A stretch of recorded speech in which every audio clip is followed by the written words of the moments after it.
grinder. Come on, get up. Come on, get up out of it. Come on. Get up out of it. Come on. Get up out of it. Pull through it. Come on. Pull through it. I know it hit you. It hit you hard, but come on. Come on. God said, come on and tell them to pull through it. Come on. Pull out of it. Come on. Come on. Pull through it. Not knowing that I will wake up and my life will be completely ruined. At 9:30 that morning, oh y'all, that's so hard. At 9:30 that morning, May 24th, I received a phone call from an Atlanta, Georgia number, and I wasn't gonna answer because it wasn't his number. It wasn't a known number to me. So when I answered the phone, I'll never forget this. The man said, "Hello, am I speaking with Andrea?" I said, "Yes." Max, who's calling? He said, I don't remember his name. He said, "Are you Lakeisha's daughter?" I said, "Yes." He said, "I'm sorry to inform you, but your mother has passed."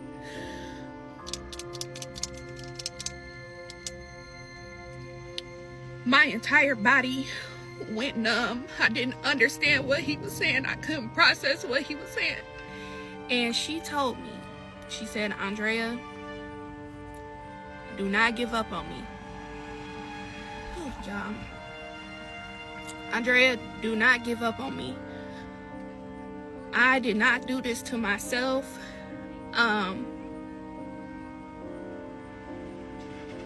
And I suffered really bad before I died." And I wanted to know this because that's a very important piece of information in my mom's situation, because my mom is left-handed. When speaking with the medical examiner that performed the autopsy on your mother, he advised the entry gunshot wound was to the right temple with a diagonal trajectory. You'll want to know why some murders get covered up. It's not about evidence. It's about who nobody's watching. May 24th, 2023. Lakeisha Fluker Thompson dies in her fiancé's house. 3 days after he proposed. The police? They close it as suicide before lunch. No interrogation of the man she was with. No testing her hands for gunpowder. Nothing. Why? Because there were no cameras. No protests. No viral hashtags. Just another black woman dead in Clayton County, Georgia, where the jail is so corrupt. 6 people died there in just 5 months this year, and the DOJ is investigating. But somehow they found time to promote the detective on this case to supervisor. The same detective who told Lakeisha's daughter to pay $7,000 out of pocket for an autopsy. And here's the twisted part. The detective and the daughter, both named Andrea. One fighting for justice, one blocking it. But the daughter wasn't having it. She took it to TikTok. And when those videos started spreading, the fiancé who'd been hiding overseas for a year suddenly needed to explain himself. She recorded that call. And baby, when you hear how many times this man changes his story in one conversation, let's start from the beginning. Because Andrea's about to show you exactly how they tried to bury her mother twice. Once in the ground and once in paperwork. You're on TikTok Crimes. We cover what happens when social media fame turns fatal. TikTok stars, Instagram couples, Facebook influencers. When their posts become crime scenes, we break down exactly what went wrong. These aren't just viral stories. These are real murders, real victims. Subscribe right now if you want the truth behind the trending hashtags, because by the time something goes viral, somebody's usually already dead. Here's what happened. Hey y'all.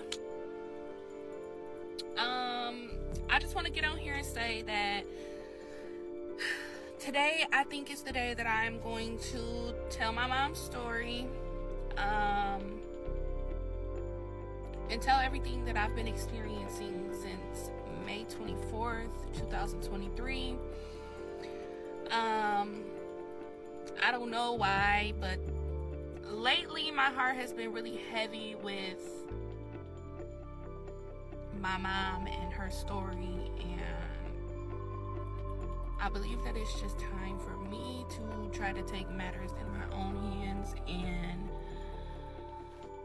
go the route that everybody has been telling me to do. And I think God has finally given me the strength to be able to do this, because this is not easy at all. So first and foremost, I just want to pray. Lord, I'm coming to you and I'm asking that you give me the correct words to say. God, I pray that these videos of my mother's story reach the correct people, reaches whoever it needs to reach, so that we can start putting up more of a fight to get the justice that my mom deserves. God, I pray that you lead me and guide me in these videos. In Jesus' name I pray. Amen. Okay, y'all, so I had to say that prayer because I honestly don't know where I'm going with these videos. I don't have anything written down. I don't have nothing pre-planned or nothing. I'm just coming from the heart. So I don't know. We'll see where I get with this, and hopefully things can get better. So if you guys would like to follow my mom's story, I'll be posting it on TikTok, and I will be uploading part 1 really soon. Bye. That prayer right there, that's a daughter who's been carrying this weight for over a year. No script, no preparation, just raw pain and determination. And what she's about to reveal should have had this man in handcuffs from day one. Because 3 weeks before Lakeisha died, this man showed exactly who he was. At 4:23 in the morning, and I need y'all to really hear this, at 4:23 a.m., he's texting Lakeisha's adult daughter. Not about an emergency, not about her mom being sick. He's trying to manipulate Andrea into giving him dirt on her own mother, trying to get her to confirm some affair he made up in his head. When Andrea wouldn't play his game, when she told her mum these texts were weird, he flipped the whole script. Suddenly he's the victim. Suddenly Andrea ruined his proposal plans. But that wasn't even the wildest part. Hey y'all. Okay, this is part 1 of me telling my mother's story.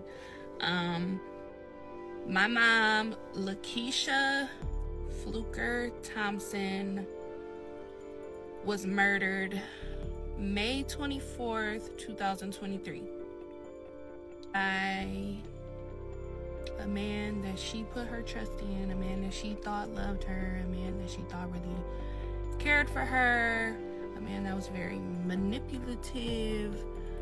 We did not want my mom to even go to Georgia, because a couple weeks prior, or maybe like a week or 2 prior to that, he was calling my phone, kind of like talking crazy to me a little bit, trying to manipulate me into telling him things about my mom.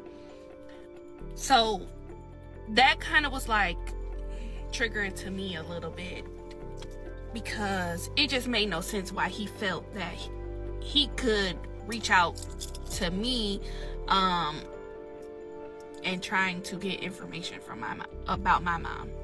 On May 12, 2023 at 4:23 a.m., he texted me and said, "Thanks, Andrea, for blowing up my world." And I texted him back and said, "What does that mean?" He says, "I told you not to tell your mom I called." So, like I said, he had called me trying to get me to tell him things about my mom, and I wouldn't. So I told my mom that was weird to me. So this is what he says to me. "You knew your mom and blank was fucking and you told her anyway. That's cold. Andrea, I thought we were better than that. I bought the ring and the ticket for Sunday, was going to propose and surprise her, and tonight they told me they were fucking."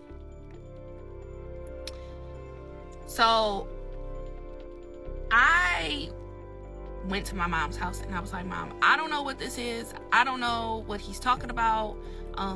Why would you tell him that you have some other things going on elsewhere and blah, blah, blah?" She looked at me and she was like, "I never told him any of that. Like, I never confessed to doing something with somebody else." And he wanted me to kind of basically agree with him and act like I knew what he was talking about, and to basically like tell on my mom. So that same day, that was like triggering to my mom, and she was like crying about it. She was like sad about it, whatever. And they were on the phone, I guess, that entire night. Like I said, that was at 4 something in the morning when he started texting me. So he had her on the phone that whole time after that, and that whole day. So I had got a phone call from one of my siblings that was like, "Mommy been on the phone with dude and he was going to kill himself." So my mom was broken into pieces. She was frantic. She was like going crazy. She's crying so much, blah, blah, blah. And next thing you know, he goes completely silent on the phone. We called 911 from Detroit to Georgia, gave the address, and told them to go over there and do a welfare check on him. And he answered the door and he told them that, oh, he fell asleep on the phone.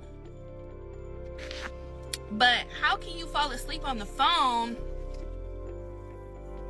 when my mom is literally crying to you and asking you not to harm yourself? Ended up talking her into coming down to Atlanta, and she was agreeing with it because she felt bad. She's like, I need to probably be with him, comfort him, like let him know that, you know, I love you, whatever.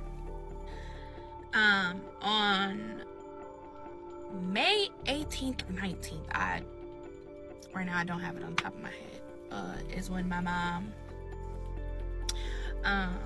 left Detroit and went to Riverdale, Georgia. And she went to go see her boyfriend, and the first couple days that she was down there, it was good. She was so happy. She was like enjoying her time because she said that this was like a peace of mind to get away and also to be close to him because how she felt about what he was saying. But May 21st, he proposed to my mom and she said yes. She was happy. She was full of joy. The last time that I was on the phone with her, we were on FaceTime together, and she was all over the place, like filled with so much joy. Like, she posted it on Facebook. Like, I mean, my mom was literally excited. Her kids, not so much, because we felt like we knew what type of guy he was. And I'm the oldest in I truly just wanted better for my mom, and I knew that he was not the one for her. A welfare check. They called 911 from Detroit to Georgia because this man went silent on the phone while threatening to harm himself. The cops show up. And what does he say? "Oh, I fell asleep." You fell asleep? While your girlfriend is crying? While she's begging you not to hurt yourself? While her kids are calling 911? But Lakeisha still went to Georgia. She still said yes when he proposed on May 21st. She was planning her wedding, talking about flower arrangements and dresses. 3 days later, she's dead. And the story this man told Andrea at 3:40 in the morning, every single word was a lie. All right, so this is part 2, how my mom's fiance killed her 3 days after proposing to her. So I told y'all May 21st, my mother said yes, and she was overly excited. We talked multiple times, even sat on the phone the day before, May 23rd. We sat on the phone for like 17 minutes talking about how she wanted her wedding. So, fast forward to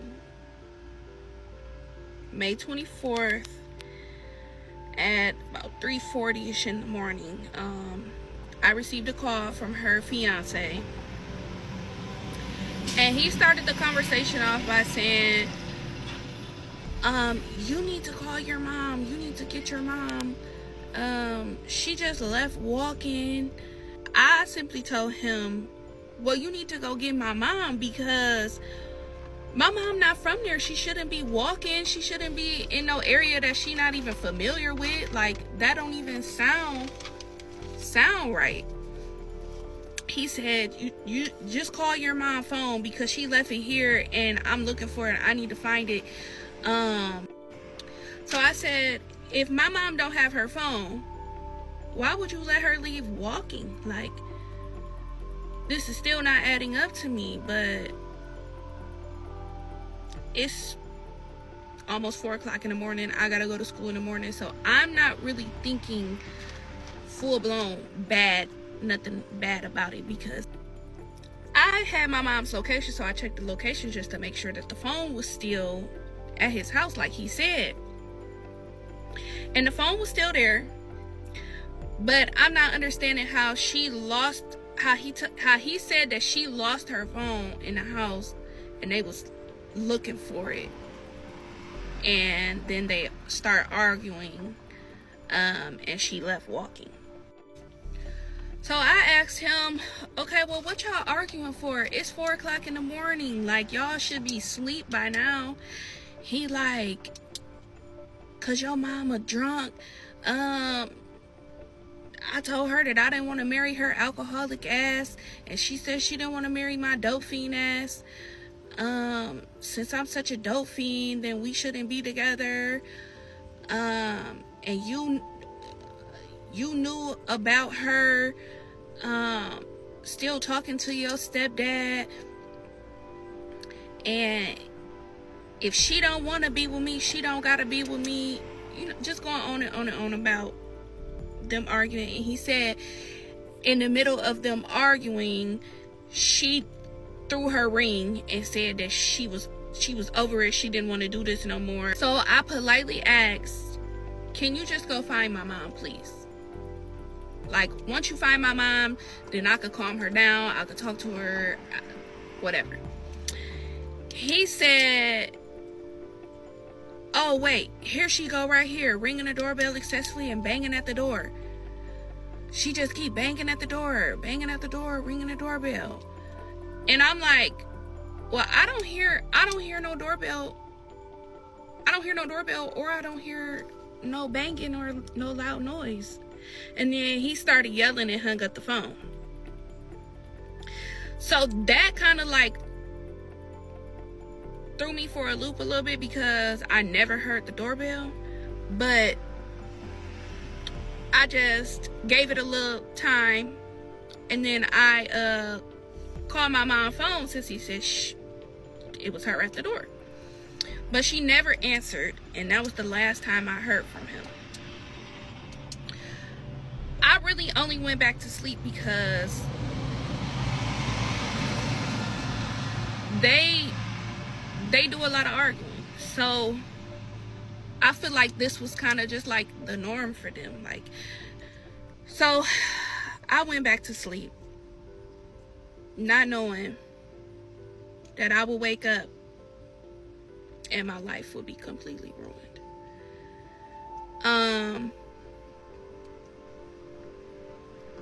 At 9:30 that morning, oh y'all, this so hard. At 9:30 that morning, May 24th, I received a phone call from an Atlanta, Georgia number, and I wasn't gonna answer because it wasn't his number. It wasn't a known number to me. So when I answered the phone, I'll never forget this. The man said, "Hello, am I speaking with Andrea?" I said, "Yes." Max, who's calling? He said, I don't remember his name. He said, "Are you Lakeisha's daughter?" I said, "Yes." He said, "I'm sorry to inform you, but your mother has passed."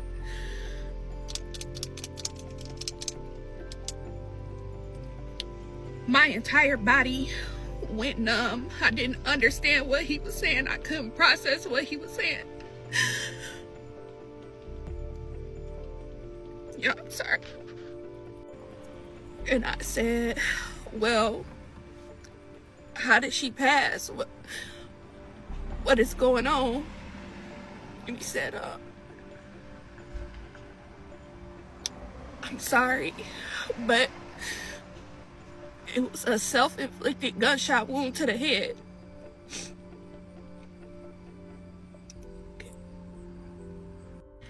Y'all, telling this story is so hard, so I'm gonna take a break and make a part 3. Self-inflicted gunshot wound to the head. 6 hours. That's all it took for them to decide Lakeisha killed herself. No investigation into the man who was alone with her. No questions about why he called her daughter at 3:40 a.m. with that bizarre story about her walking without her phone. And when Andrea called the detective, another woman named Andrea, which would be ironic if it wasn't so tragic, the response she got: pure dismissal. But here's what should have stopped everyone in their tracks. Lakeisha was left-handed. The gunshot wound, right temple. I don't care what anybody says. No left-handed person is using their weak hand for something that permanent. That's not how bodies work. That's not how muscle memory works. But Detective Andrea Rosas? She had an answer for everything. Hey y'all, this is part 3 of me explaining what happened to my mom. Her fiance killing her 3 days after proposing. The medical examiner's office told me self-inflicted gunshot wound to the head. So I had a lot of questions that I wanted to know. Number one is, how can you guys determine if it was self-inflicted so fast? This just happened. You guys called me at 9:30 in the morning and telling me, and you guys told me that the phone call was at 7 something that morning. So how are you guys able to determine if it was suicide versus homicide without doing any type of investigation? No questioning for him. No, it's just because he was the one that made the 911 call. That's what you're going with. It's just self-inflicted. So the medical examiner's office told me that they had nothing to do with that I would have to go through the police department. So I called Clayton County's police department, and I was speaking with a detective. Her name is Detective, we have the same name, Detective Andrea Rosas. And from day one of her answering the call, I knew that I was going to have trouble with trying to figure out what really happened to my mom. She was very nonchalant. She didn't show that she had any concern or really any care, which is okay with me. You probably deal with this type of stuff on a daily basis, so I don't really know. But I wanted to know if an autopsy was done on my mom. Is that the way that you guys ruled this out as suicide, or are you just going with what this person said? So she told me that there was not an autopsy done on your mother because we know that this was suicide. So because we already know that she did it to herself, then we don't have to do an autopsy report because we already know the cause of death. So I was really left confused because I thought when everyone dies, everybody gets an autopsy, but no. So she told me that if I wanted an autopsy done on my mom, that I would have to come out of pocket with $7,000. So I knew that I didn't have the $7,000 to pay for an autopsy to be done. So now I want to know, well, are you guys investigating him? Are you guys looking at him at all? Why is it just ruled out as suicide? What shows that it was suicide? Am I able to hear the 911 call? I don't understand none of this, and I would like some answers. Then I also asked her, well, are you able to tell me what side my mom got shot on? And I wanted to know this because that's a very important piece of information in my mom's situation, because my mom is left-handed.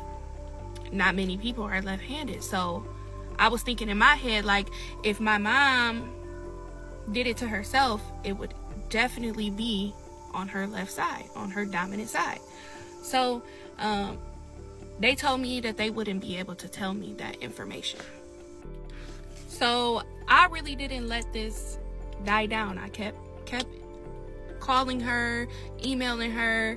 I'm like, can you please just look at the case, reconsider. Like, I don't want this to be ruled out as suicide, and I know that this is not what it is.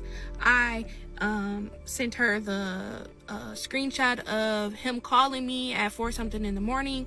I told her everything, what I told you guys in part 2 about them arguing and stuff. I sent her the messages of him being insecure before she even came out there. I did all of that. So I just started emailing her back and forth. So she finally, I guess, I don't know why, let up and was like, okay, we're gonna get an autopsy report done to prove to you that this is suicide. This is what she tells me, to prove to you that this is suicide. So I'm like, okay. I started to get a little bit of hope, because I'm like, man, okay, the autopsy can show something different, and maybe things can go a different route from there. So she ended up getting the autopsy done, and when it was finished, she called me. But I told her, could you please email me everything that you said on the phone, because I didn't tell her, but I want to keep everything in my email. So this is the message that she emailed me after the autopsy was done. When speaking with the medical examiner that performed the autopsy on your mother, he advised the entry gunshot wound was to the right temple with a diagonal trajectory path leftward and back. So the exit wound was in the area where the side of the head and back of the head kind of meet. He advised this is a common trajectory path for self-inflicted gunshot wounds. Furthermore, during the examination at the time of the autopsy, he noticed marks on the back of your mother's right hand, which was blood splatter. that would indicate that at the time of the shooting, her hand was in close range of the entry site for it to have blood splatter on the back of her hand. Taking those findings as well as her being intoxicated, there is sufficient to rule the manner of death as being self-inflicted.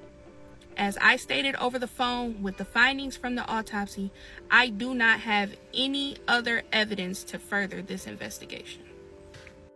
So basically, she just told me that forget the fact that she's left-handed. Forget the fact that she got shot on her non-dominant side. Forget the fact that they were arguing. Forget the fact that they were in the house by themselves. And forget the fact that it was with his gun in his house. Because other situations have shown from their autopsy, self-inflicted from the way that the bullet went in and exited. That's it. That's what we're going with. It's suicide. Guys, I'm so sorry. This story is long. I'm trying to explain everything that's happened since the day she passed up until now, which has me here doing this. So keep watching out for part 4. Thank you guys so much. I love you all. Common trajectory for self-inflicted wounds. That's what they put in writing. A left-handed woman shoots herself with her right hand, and they call it common. They found blood splatter on the back of her right hand, the non-dominant hand that supposedly pulled the trigger. How does that work? How does blood splatter backwards onto the hand holding the gun? But Andrea didn't give up.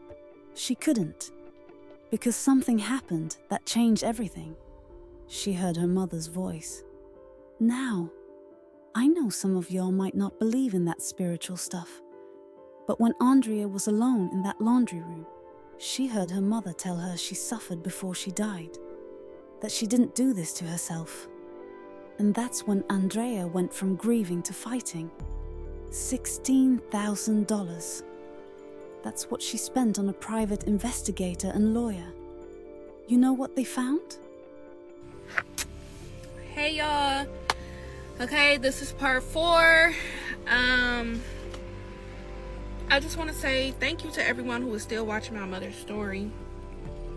I'm praying and I'm praying and I'm praying that it reaches the right people to help me get the justice that my mom deserves. So, I have tons of emails going back and forth with the detective, and literally no matter what I said, no matter what I brought to her, she just, it was like, it was her decision. Like, I'm going with what I'm going with, that's it. Like, it's no talking me out of changing the cause of death. So I literally was just on the verge of like giving up. Until one day, yeah, I was in the laundry room and I was by myself, and I was just standing there for a little minute, and a voice came in my head, and it was like my mom's voice. And she told me, she said, "Andrea, do not give up on me." Oh, y'all. "Andrea, do not give up on me. I did not do this to myself.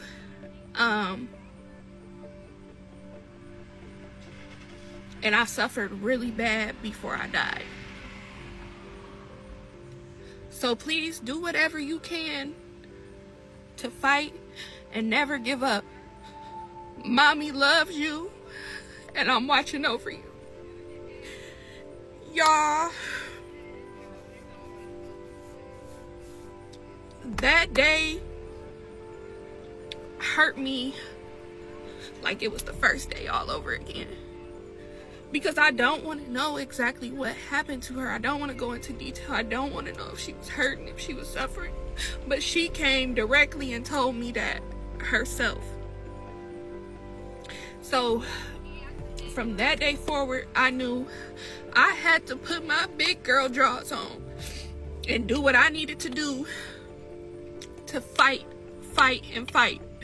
to get justice for my mom. So, y'all, I ended up hiring a private investigator, totaling to almost $6,000.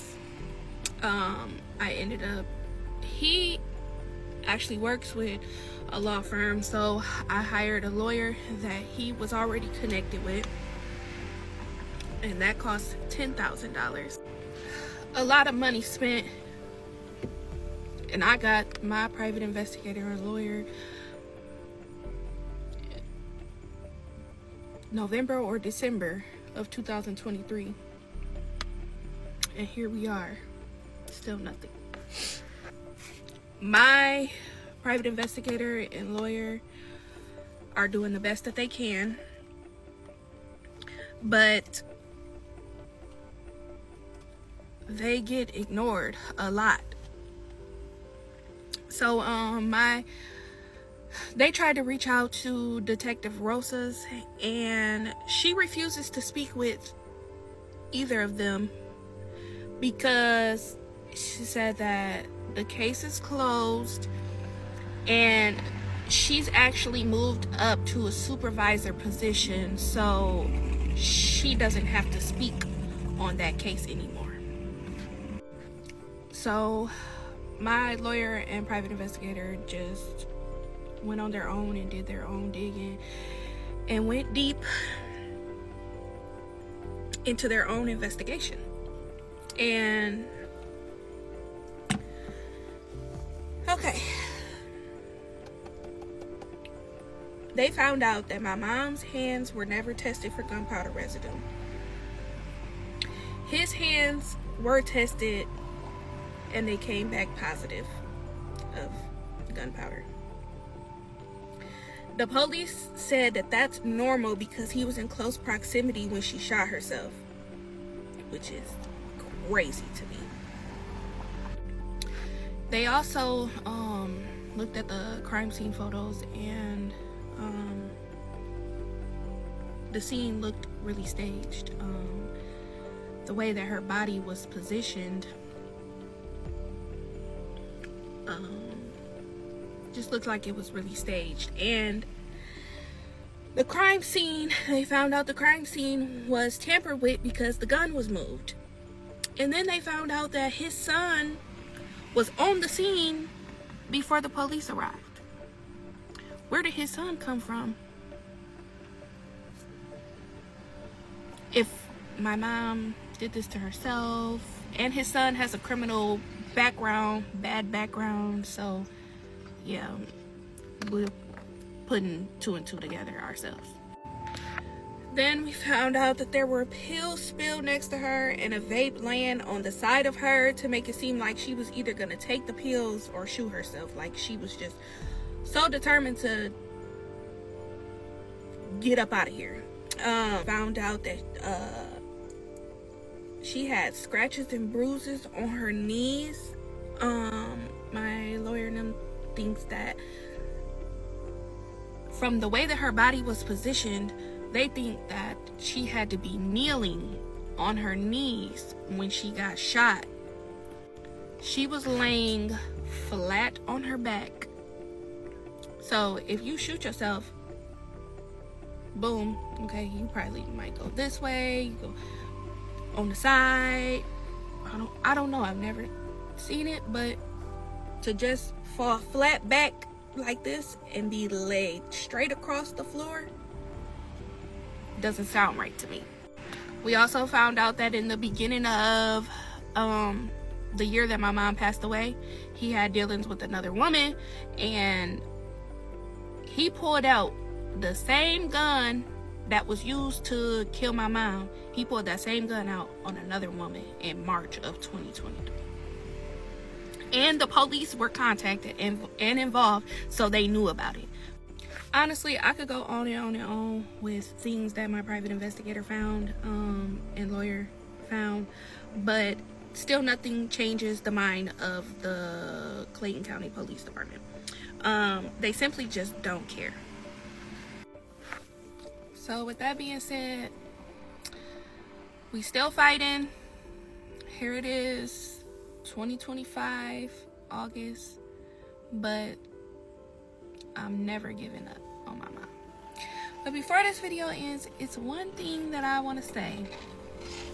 On July 10th, 2024, my mom's fiance called me. This is his first time reaching out, my first time hearing from him since May 24th at 4 in the morning. He told me that he couldn't contact any of my family because his lawyer and the police said that he couldn't reach out to us. Which, if you're not a suspect and my mom shot herself, why do you have a lawyer?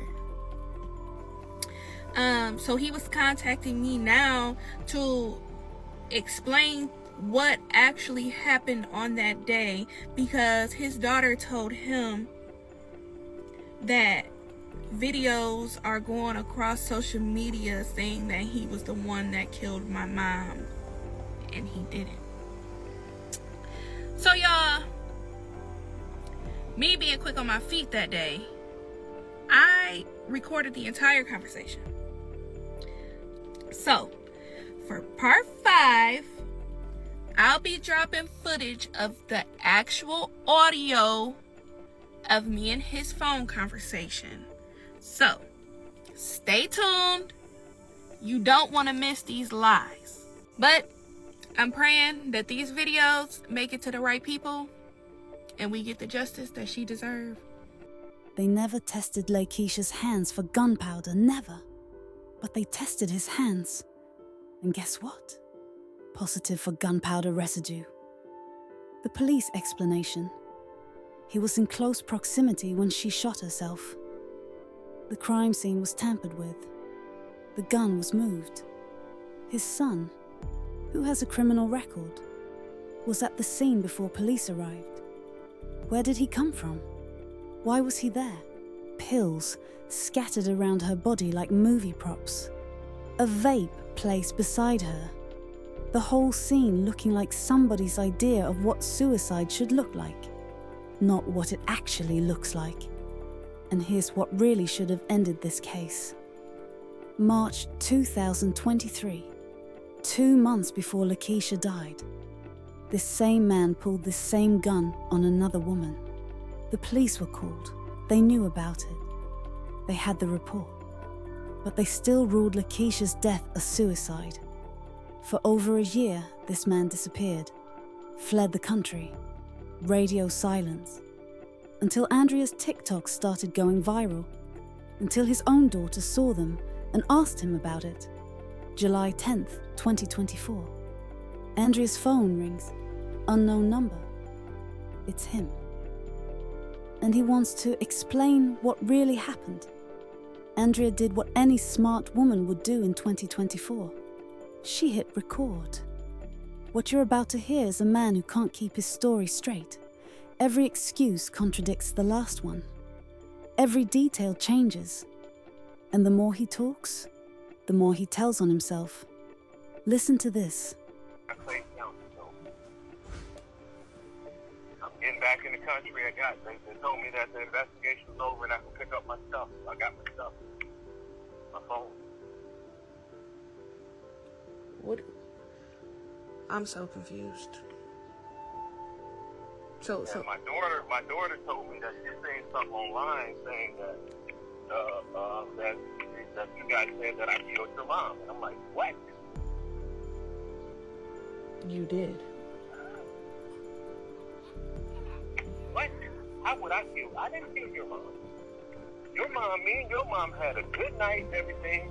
Her friend called her and told her, because she didn't want to go to the wedding. I remember this too. Her friend called her and got her all out of flex about everything. Told her if she didn't come to her wedding, she was never going to see her again. Then your mom started drinking heavily. Drinking. And we got into it. I said, stop drinking. And then I called. She went outside. She went out, left. And I called you. I said, I don't know what's wrong with your mom. You don't remember that? Yeah, what all did you say? I said we were both drinking and everything, and so I don't kind of remember everything that I told you what happened that night. But she was out of control. And then she came back. My gun was on the dresser. She grabbed the gun and she put it to my head. So I'm thinking that there's nothing in the gun anyway. So I begged her. I said, go ahead and kill me. I said, I'm ready to go see my mom and dad anyway. So then she took the gun off of me, went back in the bedroom. So the gun didn't have no bullets in it anyway. I only had 2 bullets. It was in my jewelry box. So in between that time she was in the room, I'm still in the living room listening to her. I hear the gun go off shooting in the ceiling. So I'm like, there's no bullets in that gun. And then she said, that's a warning shot. That's what she told me. So I was like, well, that must have been the one that was in the chamber. So I said, it must have been like, well, I left one in the chamber or something. So when she came out with the gun, out in the living room, she came out with it, put it to her head. Pointed to her head. Said she was going to die. No, you ain't going to. Stop doing it. She kept walking in front of me where my TV was at, walking with the gun in front of him. You don't want to do that. And she kind of tripped, and the gun went off. That was it. I didn't even know there was any bullets in it.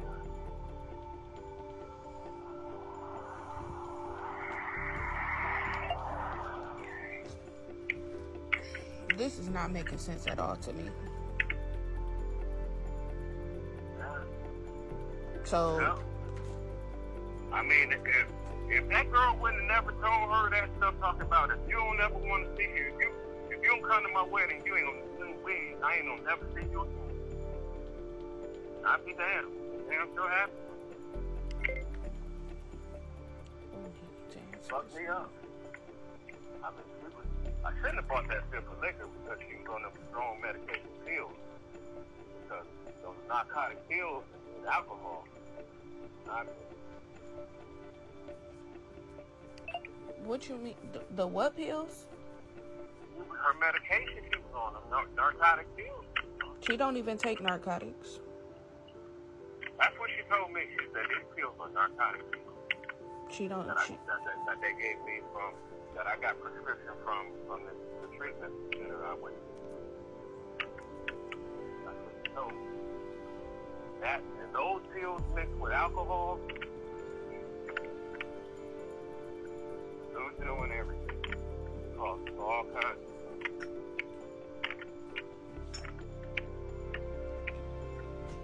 So what are you calling me for right now? I mean, I just got my phone back. So I said, well, let me call her and let her know because they closed it. I can call you and talk. I couldn't call nobody before. So I just wanted to straighten it out, let you know what happened. Because they told me, do not call y'all. They would tell y'all what happened. But apparently, they didn't tell y'all what happened. You didn't tell them what happened either. I told them everything what happened. I told the investigator what happened the first time. I told her she kept wanting me to come down there and tell her what happened again and again and again. I was like, nah, I don't want to relive this over and over. I told you what happened the first time. It kept me down there for like 10 hours after it happened, and I told them everything that happened.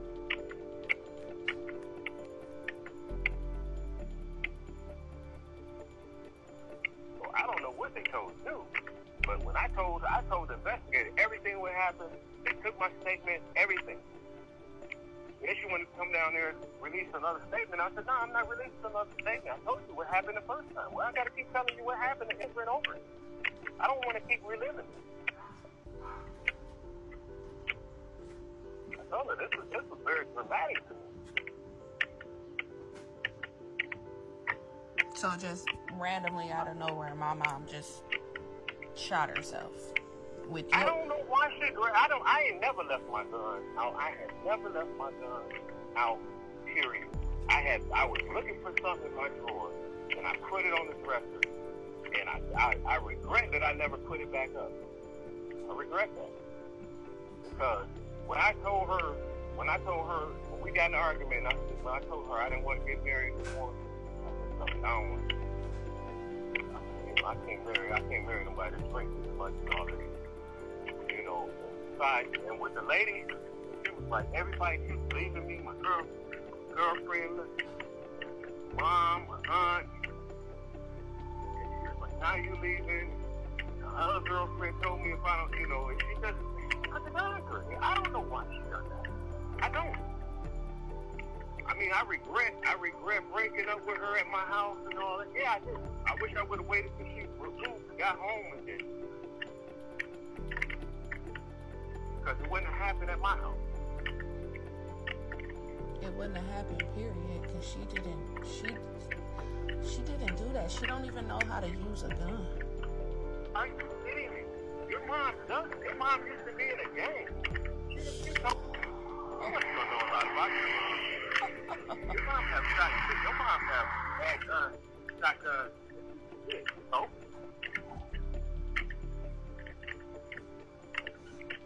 So if you didn't, but anyway, I just want to tell you what happened. I'm not here to dispute anything what happened and everything because I really don't want to relive what happened.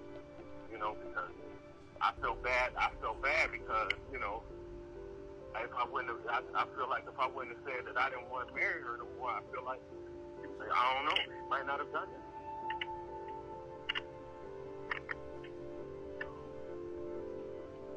I just called to let you know what happened, and I got my, you know, they released my property and everything. Her phone, they released. I guess they're gonna release her phone, so you'll see, you know, what she texted a friend and all that. I don't know if they're still on there or whatever, but you'll see, you know. The only thing I can do is just what I don't know what was going on in your mom's head, why she done what she done.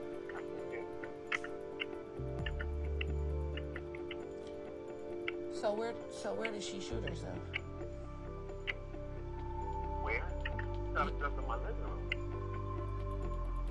She done a warning shot in my bedroom. I was in the living room. She shot a warning shot in my living room. She said it's a warning shot. And and the police officer asked me, why did you say this is a warning? I said, I don't know. I don't.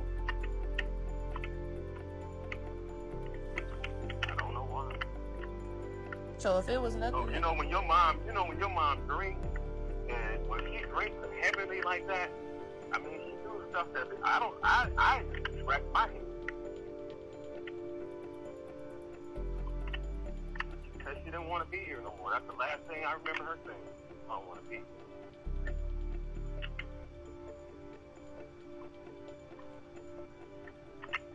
So you didn't watch her shoot herself. Yes, I did. I didn't think there was any bullets in the gun. I didn't know that there was a bullet in the gun. When she shot that bullet in the bedroom, I thought, okay, because I knew I had took all the rest of the bullets out. So I didn't know if there was one in the chamber, but when she shot the one in the bedroom, I figured there wasn't no more bullets in the gun.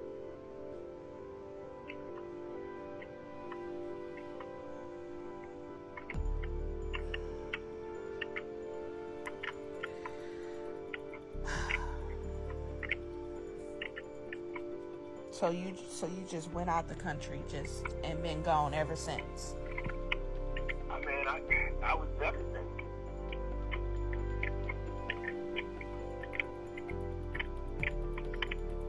I mean, I'm moving on this country, you know? So now life just gets to go on for you after this and it's been a whole year later and you just now reaching out. I couldn't contact because I didn't have my phone and it complicated everything, so the investigating team told me don't contact me. Don't contact nobody in their family. Don't contact me.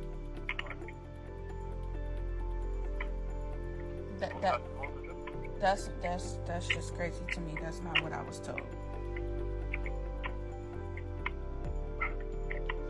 I don't know what you were told, but I know what I was told.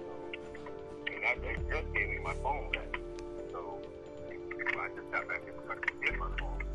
So, and when they told me, when my lawyer told me everything was done, the investigation was over with, and I got my phone.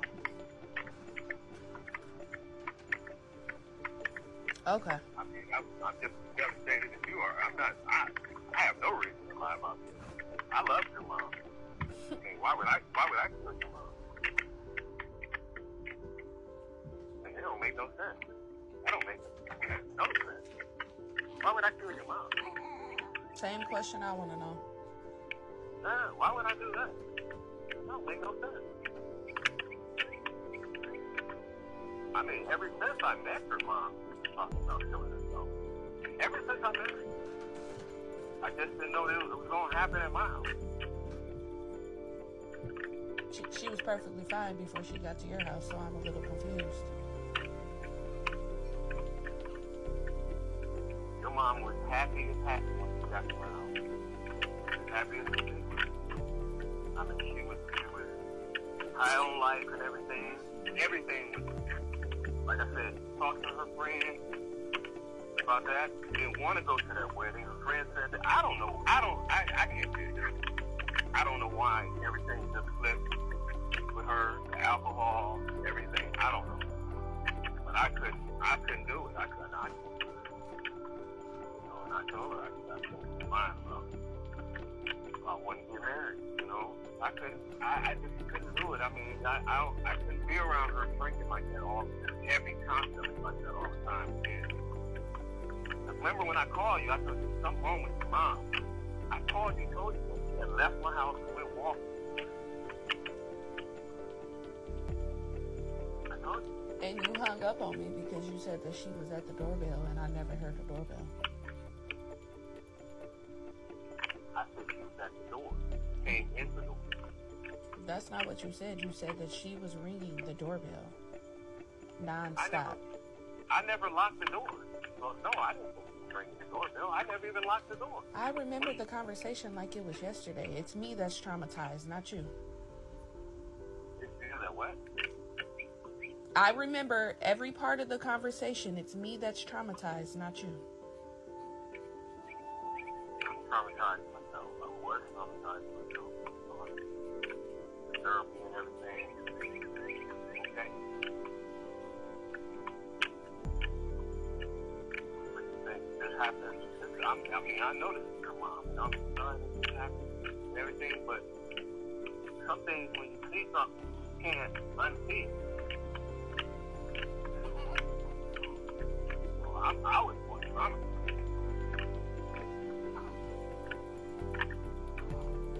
All right.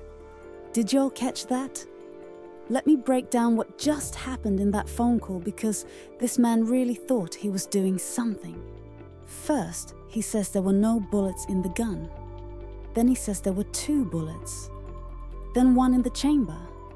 Then she found bullets in his jewelry box. He says she pointed the gun at her head and he told her to stop. Then he says she tripped and it went off. How do you trip into a headshot? He says her friend upset her about a wedding. Then it's narcotic pills. But when Andrea says her mom didn't take narcotics, suddenly he can't remember what pills they were. He claims he told investigators everything, but also says they told him not to contact the family, which makes no sense if it was really suicide. Why would you need a lawyer if you're innocent? Why would police tell you not to talk to the family if there's nothing to hide? And that timing? He was devastated, but immediately left the country. Been gone over a year, but just now got his phone back. Every single thing out of his mouth is a different version of the same lie. But here's what really gets me. This case? It would have stayed buried if Andrea hadn't taken it to TikTok. No news coverage, no investigation, no justice. Just another black woman dead in Georgia, and a detective promoted to supervisor after refusing to investigate. The system failed Lakeisha. The detective named Andrea failed the daughter named Andrea. But social media? Social media is doing what the police wouldn't. Andrea's still fighting, still posting, still demanding answers, because her mother was left-handed. Shot on the right side, in his house, with his gun, 3 days after saying yes to marrying him. The math ain't mathing. The story ain't storying. And everybody knows it except the Clayton County Police Department. But we see you, Andrea. We hear you. And we're not letting this go. Listen, I need y'all to do something. Go to Andrea's TikTok page right now. Show her some support. Leave a comment. Share her videos. Because she's been fighting this fight alone for too long, and share this video. I know we all get tired of people asking us to like and share, but this is different. This family needs justice. You might not know anybody in law enforcement or media, but somebody in your circle might. Somebody's cousin might be a journalist. Somebody's uncle might be an attorney in Georgia. You never know who's watching. It costs you nothing to share this. Nothing. But it might reach that one person who can crack this case wide open. That one person who can get the FBI involved. That one person who can get this the media attention it deserves. Because sometimes the only justice you get is the justice you take. And right now, we are Andrea's justice. We are her mother's voice. So share this video. Make some noise. Because Lakeisha Fluker Thompson deserved better. And we're not stopping until she gets it.